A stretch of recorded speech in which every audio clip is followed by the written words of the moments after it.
Authorities in Texas are still trying to identify dozens of migrants found dead in the back of a tractor trailer on Monday. Mourners held a vigil in San Antonio for the 51 victims last night.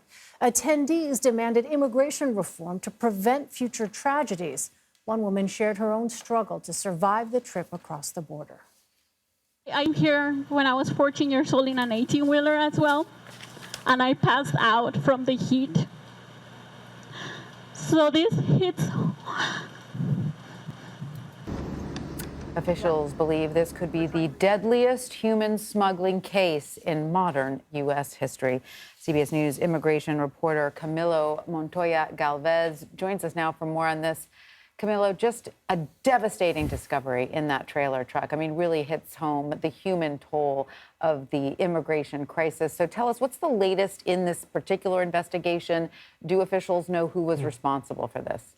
Hi, Tanya and Elaine. This is believed to be the deadliest suspected migrant smuggling case of its kind in U.S. history.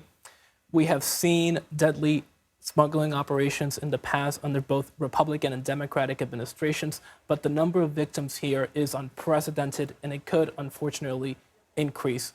Officials have said that they found 50 people dead, at least so far, as part of this incident. Officials are still trying to identify other victims. These include nationals from Mexico, Honduras, and Guatemala, and the identification process has been delayed by the fact that many of these migrants did not have forms of ID and they are foreign nationals, so there has to be some sort of consultation with foreign governments. 3 people have been detained as part of this incident in connection to this case by the Department of Homeland Security, who is the lead investigative agency in this case. And lastly, it's important to note that unfortunately, this is part of a broader trend. Border Patrol statistics show that hundreds of migrants die per year trying to cross the U.S.-Mexico border illegally. You know, Camilo, this is an issue that you have covered for so long now. You know how intractable, at least when it comes to national politics, this issue really is. Very highly charged. What kind of reform really do activists want to see? What kind of reform do they truly believe can actually prevent a similar tragedy like this from happening in the future? Yeah, Elaine, the political responses to this incident have been dramatically different. On one side, you have Republican lawmakers, including Texas Governor Greg Abbott, place the blame on the Biden administration and accusing the administration of encouraging unlawful immigration. On the other hand, you have progressive activists say that this is a direct result of U.S. border policy, and specifically the Title 42 Trump-era measure that the Biden administration has continued to expel some migrants from the U.S.-Mexico border without processing their asylum claims.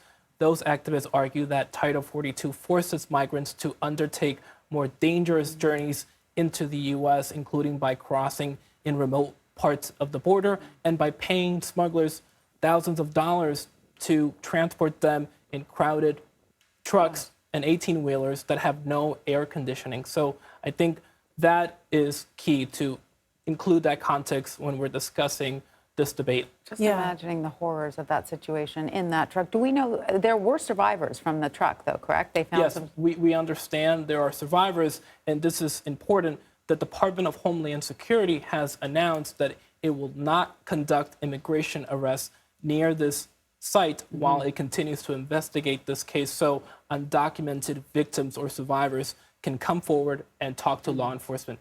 We know you're going to continue to follow this closely. Camilo Montoya-Galvez, thank you so much, Camilo. Thanks, Camilo. Of course.